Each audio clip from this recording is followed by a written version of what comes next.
कहानी की शुरुआत सुमन और साहिल से होती है, जो स्कूल से अपने घर लौट रहे थे। सुमन बहुत ही सुरीला गाती है और आज वह जिंदगी में पहली बार रेडियो पर अपनी आवाज का जादू बिखेरने वाली थी। इस खास मौके को लेकर सुमन के साथ साथ पूरा परिवार बेहद उत्साहित था। तैयारी के दौरान सुमन को अपनी कान की बालियां नहीं मिल रही थीं। तब उसकी मां मोना ने उसे अपने सोने के खूबसूरत झुमके पहनने को दिए। उन झुमकों को पहनकर सुमन अपने भाई साहिल के साथ रेडियो स्टेशन के लिए निकल पड़ी। रेडियो स्टेशन घर के काफी करीब था, इसलिए दोनों ने पैदल ही जाने का फैसला किया। यह तय हुआ था कि वापसी के समय उनके पिता कर्नल अरुण उन्हें वहां से अपनी गाड़ी में ले आएंगे। इधर घर पर मोना और अरुण बेसब्री से रेडियो के पास बैठे इंतजार कर रहे थे कि कब उनकी बेटी का गाना शुरू होगा। लेकिन उनका उत्साह तब निराशा में बदल गया जब रेडियो पर सुमन की जगह दीपा नाम की किसी और गायिका का गाना प्रसारित होने लगा। उन्हें लगा कि शायद किसी कारणवश सुमन का गाना रिजेक्ट कर दिया गया है। यही सोचकर कर्नल अरुण तुरंत सुमन को वापस लाने के लिए रेडियो स्टेशन की ओर निकल पड़े। लेकिन जब अरुण रेडियो स्टेशन पहुंचे तो वहां दीपा ने उन्हें जो बताया उसने अरुण के पैरों तले जमीन खिसका दी। दीपा ने कहा कि वे लोग तो खुद कब से सुमन का इंतजार कर रहे हैं,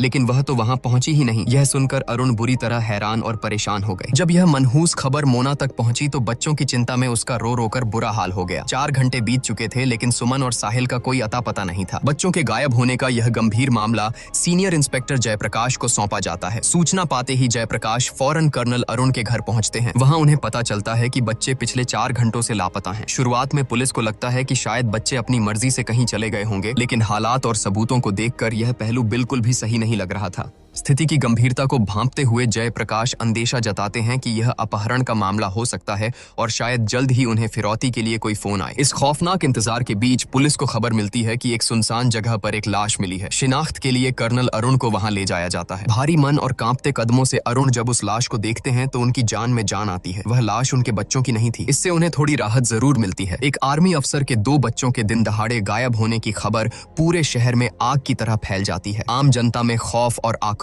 पनपने लगता है। हर कोई यही सोच रहा था कि जब सेना के अधिकारी के बच्चे ही सुरक्षित नहीं हैं, तो आम इंसानों का क्या होगा। इस जन आक्रोश के कारण पुलिस विभाग पर मामले को जल्द से जल्द सुलझाने का भारी दबाव बन गया था। इस दबाव और अपनी जिम्मेदारी को समझते हुए इंस्पेक्टर जयप्रकाश दिन रात एक करके साहिल और सुमन की तलाश में जुट जाते हैं। तफ्तीश के दौरान पुलिस की टीम एक स्थानीय गिरोह को दबोचती है। उनसे कड़ी पूछताछ करने पर पता चलता है कि इस अपहरण के पीछे बिरजू के गैंग का हाथ हो सकता है। यह गैंग अक्सर बच्चों को अगवा करके उन्हें शहर से बाहर बेचने का घिनौना काम करता था। यह सुराग हाथ लगते ही पूरी पुलिस फोर्स बिरजू के गैंग को पकड़ने के लिए घने जंगल के इलाके में दबिश देने निकल पड़ती है। लेकिन उस रात मौसम उनके खिलाफ था। जंगल में मूसलाधार बारिश हो रही थी। भयंकर बारिश और खराब मौसम के बावजूद पुलिस की टीम तलाशी अभियान जारी रखती है, लेकिन आगे बढ़ना लगभग नामुमकिन हो गया था। मजबूरी में उन्हें अपना सर्च ऑपरेशन वहीं रोकना पड़ता है। अगली सुबह कहानी में एक बेहद दर्दनाक और दिल दहला देने वाला मोड़ आता है। उसी जंगल में अपनी भेड़ें चरा रहे एक गडरिये को साहिल और सुमन के बेजान शव मिलते हैं। किस्मत की विडंबना देखिए कि बच्चों के शव उसी जगह से महज 200-300 मीटर की दूरी पर मिले थे, जहां पिछली रात मूसलाधार बारिश के कारण पुलिस का सर्च ऑपरेशन रुक गया था। जब इंस्पेक्टर जयप्रकाश उस घटना स्थल पर पहुंचते हैं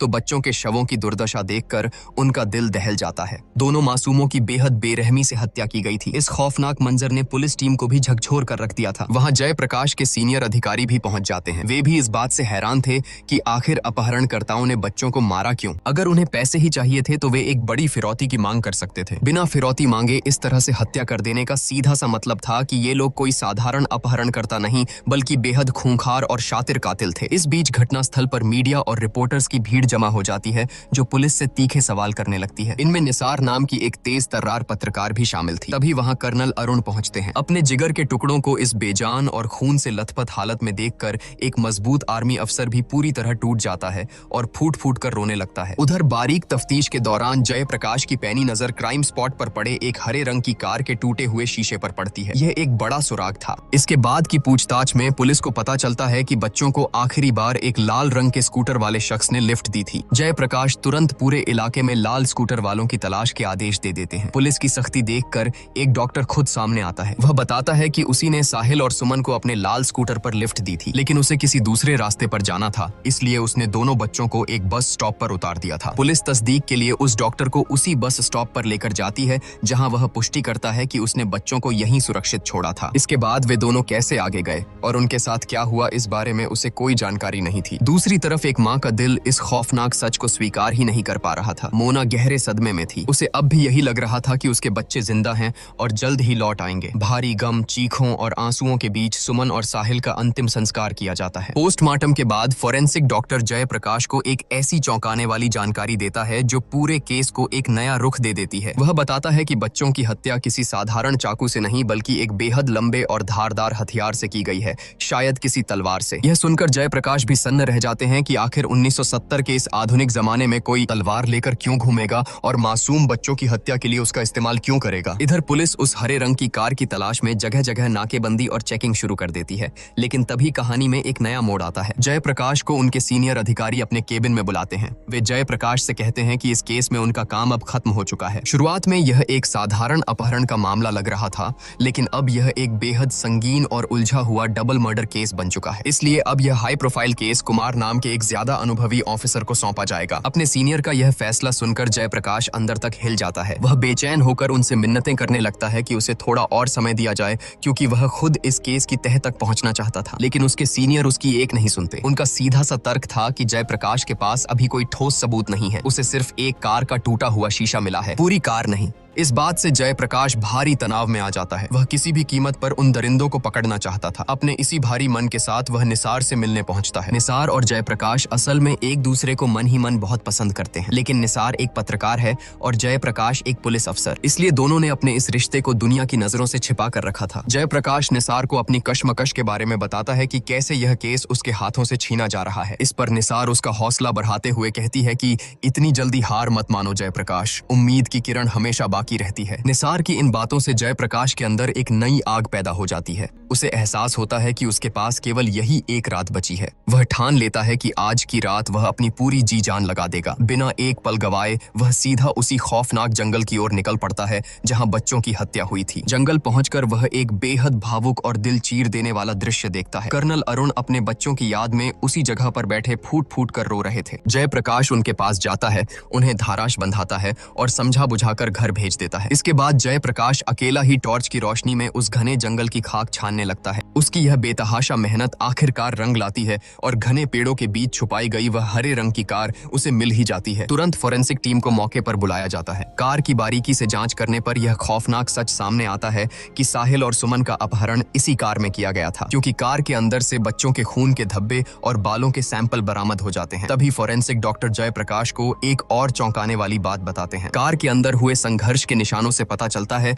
कि जब मासूम साहिल और सुमन को अपने अपहरण का एहसास हुआ तो वे डरे नहीं। उन्होंने उन किडनैपर्स पर पूरी ताकत से पलटवार किया और उन्हें इतनी बुरी तरह घायल कर दिया कि उन दरिंदों को इलाज के लिए किसी न किसी अस्पताल जाने की जरूरत जरूर पड़ी होगी। यह सुनते ही जयप्रकाश के दिमाग की बत्ती जल उठती है। वह तुरंत इलाके के सभी अस्पतालों की जानकारी खंगालने लगता है। आखिरकार एक अस्पताल से उसे वह सुराग मिल ही जाता है जिसकी उसे तलाश थी। वहां का डॉक्टर जयप्रकाश को बताता है कि वारदात वाले दिन 2 लोग बुरी तरह घायल हालत में इलाज के लिए आए थे। जब डॉक्टर ने उनकी चोटों का कारण पूछा तो उन्होंने बहाना बनाया कि उनका एक्सीडेंट हो गया था और फिर किसी से उनकी मारपीट हो गई। लेकिन उनके हाव भाव देखकर डॉक्टर को उन पर शक हो गया था और उसने तुरंत पुलिस स्टेशन में फोन कर दिया था। लेकिन यहाँ पुलिस की एक बहुत बड़ी लापरवाही सामने आती है। डॉक्टर की शिकायत पर जो कांस्टेबल अस्पताल पहुंचा उसने इसे एक मामूली झगड़े का केस समझ लिया। उसने कोई गहराई से पूछताछ नहीं की, बस उन दोनों के नाम पूछे जिन्होंने अपना नाम मोहन कुमार और प्यारे कुमार बताया था। कांस्टेबल ने उनका एक पता नोट किया और बिना किसी रोक टोक के उन कातिलों को वहां से जाने दिया। अस्पताल के रजिस्टर से मिली जानकारी जयप्रकाश के लिए किसी बड़े झटके से कम नहीं थी।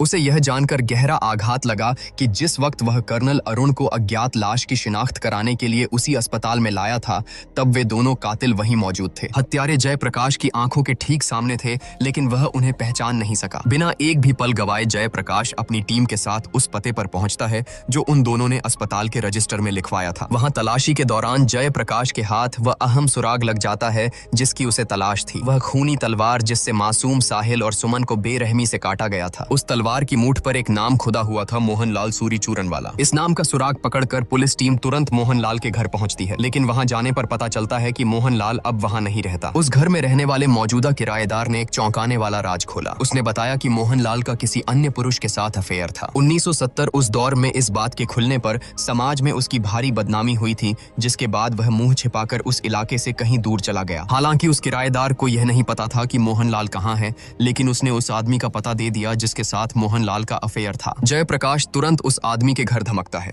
जब वह पुलिस को लेकर उस कोठी में पहुंचता है तो वहां एक और खौफनाक मंजर उनका इंतजार कर रहा था। कोठी के अंदर मोहनलाल की लाश सड़ रही थी। जांच से पता चलता है कि करीब 3 दिन पहले ही किसी ने मोहनलाल की हत्या कर दी थी। पूछताछ में मोहनलाल के उस प्रेमी ने बताया कि मोहनलाल को शराब की भारी लत थी और वह अक्सर इलाके के 5 स्टार बार में शराब पीने जाया करता था। दूसरी तरफ पत्रकार निसार साहिल और सुमन के इसी केस की कवरेज में जी जान से जुटी हुई थी। उसके सीनियर संपादक ने उस पर दबाव डाला कि उसे इस केस से जुड़ी कोई ऐसी एक्सक्लूसिव खबर लानी होगी जो अब तक किसी और अखबार या पुलिस के पास न हो। यह सुनकर निसार तुरंत जयप्रकाश से कुछ अंदरूनी जानकारी निकालने की कोशिश करती है, लेकिन जयप्रकाश एक जिम्मेदार अफसर था। वह नहीं चाहता था कि आधी अधूरी और संवेदनशील बातें मीडिया में लीक हों, इसलिए वह निसार को कुछ भी बताने से साफ इनकार कर देता है। जयप्रकाश से निराशा मिलने के बाद निसार हार नहीं मानती। उसे भनक लगती है कि जयप्रकाश का एक साथी पुलिसकर्मी किसी चश्मदीद गवाह से मिलने जा रहा है। दरअसल पुलिस के पास कई लोगों के फोन आ रहे थे जिन्होंने घटना वाले दिन बच्चों को देखे जाने का दावा किया था। निसार छुपकर उस पुलिसकर्मी का पीछा करती है। वे दोनों एक दूध वाले के पास पहुंचते हैं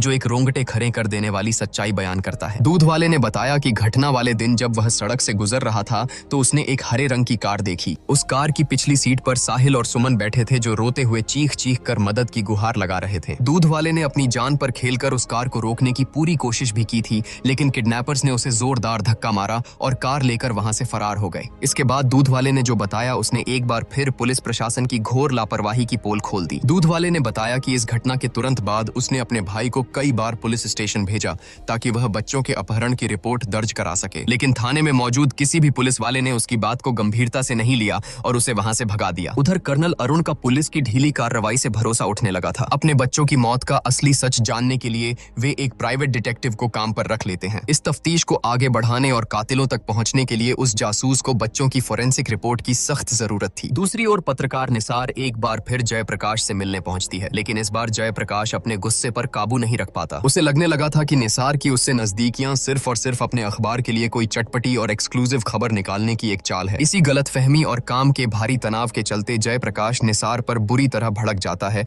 और बिना उसकी कोई बात सुने वहां से चला जाता है। केस की कड़ियां जोड़ते हुए जयप्रकाश उस मकान मालिक के पास पहुंचता है जिसका पता कातिलों ने अस्पताल के रजिस्टर में लिखवाया था। पूछताछ में मकान मालिक एक हैरान करने वाला सच बताता है। उसके मुताबिक वहां 2 लोग नहीं बल्कि प्यारे मोहन नाम का सिर्फ एक ही आदमी किराए पर रहता था जो इलाके के 5 स्टार बार में काम करता है। यह अहम सुराग मिलते ही जयप्रकाश तुरंत 5 स्टार बार पहुंचता है, लेकिन बार का मालिक जो बताता है वह जयप्रकाश के पैरों तले जमीन खिसका देता है। मालिक के अनुसार 2 दिन पहले ही पुलिस वाले आकर प्यारे मोहन को अपने साथ उठा ले गए। यह सुनते ही जयप्रकाश तुरंत समझ जाता है कि वे कोई असली पुलिस वाले नहीं थे, बल्कि वे दोनों कातिल ही पुलिस की वर्दी में प्यारे मोहन को उठाने आए थे। अब जयप्रकाश को यह खौफ सताने लगा था कि कहीं उन दरिंदों ने प्यारे मोहन को भी मौत के घाट न उतार दिया हो। अपनी पूरी ताकत झोंककर जयप्रकाश प्यारे मोहन के बारे में जानकारी निकालता है और उसे पता चलता है कि प्यारे मोहन दरअसल एक जेल में बंद है। जयप्रकाश फौरन जेल पहुंचता है और पूछताछ रूम में प्यारे मोहन के सामने उन दोनों संदिग्ध कातिलों के बनाए गए स्केच रख देता है। स्केच देखते ही प्यारे मोहन उन्हें पहचान लेता है और उन खूंखार कातिलों का कच्चा चिट्ठा खोल देता है। वह बताता है कि उनमें से एक का नाम रज्जो है और दूसरे का बाबू। रज्जो और प्यारे मोहन हरियाणा के सोनीपत के एक ही गांव के रहने वाले हैं। रज्जो की आंखों में एक बड़ा एक्टर बनने का सपना था